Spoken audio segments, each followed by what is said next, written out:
Hello, कैसे हो मेरे प्यारे बच्चों।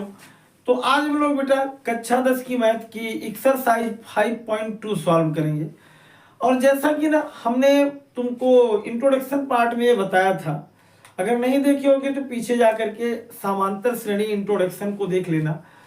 उसमें तुमको बताया था ना कि इस चैप्टर में हम लोग बेटा श्रेणी एक पढ़ेंगे और श्रेणी में पहला पद को हम ए कहेंगे। यनवा पद के लिए हम लोग एन इस्तेमाल करेंगे और एन बराबर सूत्र मेरा होता है क्या, A plus n minus 1 into D. ये यनवा पद होगा। दूसरी चीज हम लोग एक चीज और पढ़ेंगे क्या, सार्वंतर डी, और डी बराबर हम लोग पढ़ेंगे क्या, A2 माइनस A1। बात समझ में आई। तीसरी चीज हम लोग एक चीज और पढ़ेंगे, कभी कभी लोग यनवा पद ही पूछ लेते हैं तो ये दिया जाएगा।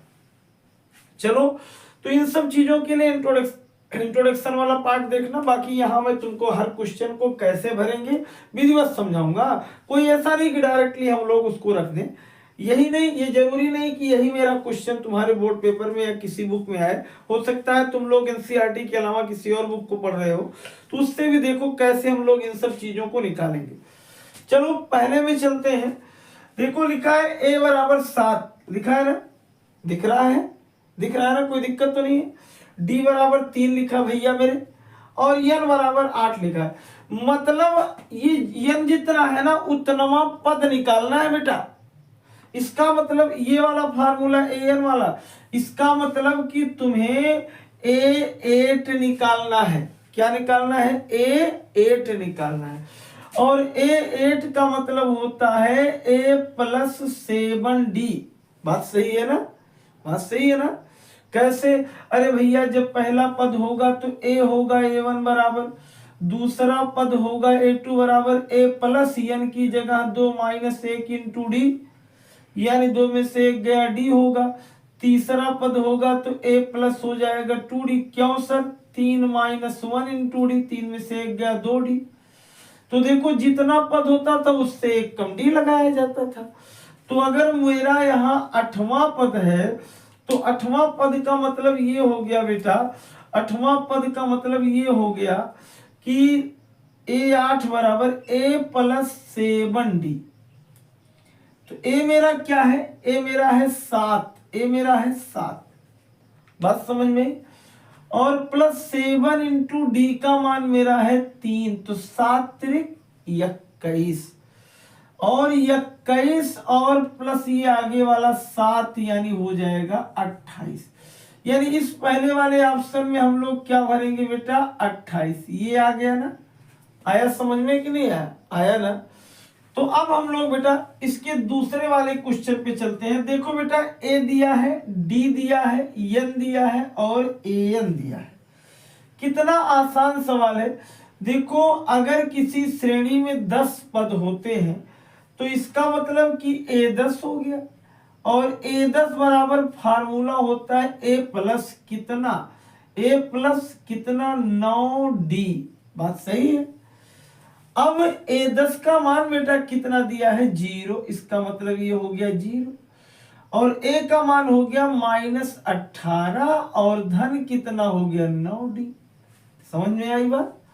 अगर मैं इस 18 को इधर लाया तो ये हो गया प्लस, यानी 9D बराबर हो गया बेटा 18।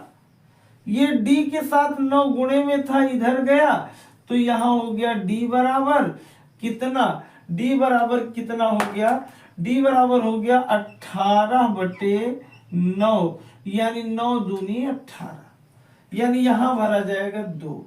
बात समझ में आई, कोई दिक्कत तो नहीं है, कोई दिक्कत। चलो फिर आगे चलते हैं। इसके बाद इसके इस तीसरे वाले पार्ट में देखो कितना बढ़िया चीज है। तीसरा वाला ए निकालना है बेटा। इसमें डी दिया है, ए एन दिया है सब, यानी ए 18 बराबर दिया है। ये देखो 18, एन माने 18। ए 18 का मतलब होता है ए प्लस कितना 17D, और ए 18D का मान कितना, ए 18 का मान कितना लिखा है 5, तो यहां लिख दो -5 बराबर ए, और धन 17 गुणे डी का मान कितना है, डी का मान -3, ये लिखा है बेटा डी का मान ये। तो देखो यहाँ क्या हो जाएगा, 17 तिया 51, 17 तिया 51। और अगर इस 51 को इधर ले आओगे तो a बराबर -5 प्लस 51, और 51 में से 5 निकल गया तो कितना बचा, 46। यानी a की जगह कितना आ जाएगा, 46, 46। समझ में बात आई? इतना देख लो, स्क्रीनशॉट ले लो, फिर मैं आगे बताऊं। चलो यहां देखो, इसके बाद बेटा ना ये अगले क्वेश्चन में तुम्हें n निकालना था। तुम्हें मालूम होगा कि फार्मूला an बराबर क्या होता है, an बराबर होता है a plus n-1 into D, होता है ना। तो अगर हमारे पास an का मान दिया गया है चौथे वाले में 3.6 और a का मान कितना दिया गया है, a का मान -18.9। भैया n मालूम ही नहीं है तो n ना मालूम हो तो रहने दो। और d का मान 2.5। जरा इसको इधर ले आओगे बेटा ना तो ये हो जाएगा n-1 इंटू 2.5। दिख रहा है ना, थोड़ा सा मार्कर डाउन चल रहा है, दिख रहा है।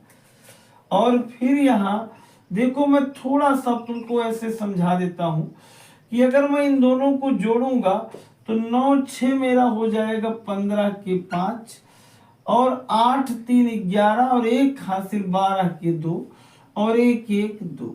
यानी बेटा ये दोनों तुम्हारे हो जाएंगे ऋण में। किस में हो जाएंगे, ऋण में। इतना समझ में आया? और अगर ये ऋण में हो गए तो हाँ ठीक है, ये इधर कैसे ऋण में, और ये मेरा यहाँ है, ये इधर चला है प्लस में हो जाएगा बेटा, ये प्लस में हो गया। तो अब मैं इस 2.5 को इधर ले जाऊं, देखो ये वाला अंक दशमलव में है, इधर ले जाऊं तो ये हो जाएगा n-1 इजिकल टू 22.5 बटे 2.5। एक अंक दोनों का दशमलव उड़ा दिया तो ये 22 था। 25 अट्ठे 225 नवैया कितना होता है, 22.5। बात समझ में आई? यानी मेरा n-1 जो है वो इजिकल टू है 9, ये इधर चला गया तो n बराबर हो गया 10। बात समझ में आ गई? कोई दिक्कत? जरा इसका भी स्क्रीनशॉट ले लो, फिर लास्ट वाला बेटा बच्चे उसको देख लो। चलो मिटा दो। देखो यहाँ आगे थोड़ा सा इसमें मार्कर की प्रॉब्लम है तुम लोगों के साथ, लेकिन दिख रहा होगा अगर मन से देखोगे तो। देखो बेटा एक अगला सवाल है जिसमें an निकालना, an नहीं, ये 105वां पद है। तो a 105वां पद का फार्मूला क्या होगा, a 105वां पद का फार्मूला होगा a प्लस 104 गुणे डी। सही है? तो a का मान कितना है, 3.5, और बेटा d का मान 104 गुणे d का मान कितना है, 0। और अगर 0 से गुणा कर दोगे ये भी 0 हो जाएगा, यानी वही आ जाएगा 3 यहाँ 3.5। इसके पहले वाले में यहाँ क्या आया था वो देखे थे, 46 शायद आया था, यहाँ ये 46वां था। तो इस तरीके से इस क्वेश्चन को स्क्रीनशॉट ले लो, फिर मैं तुमको अगले दिन नेक्स्ट पार्ट में तुम्हें बताऊंगा कि हम लोग ने आगे की क्वेश्चन नंबर 2 और क्वेश्चन नंबर 3 को। धन्यवाद बच्चों।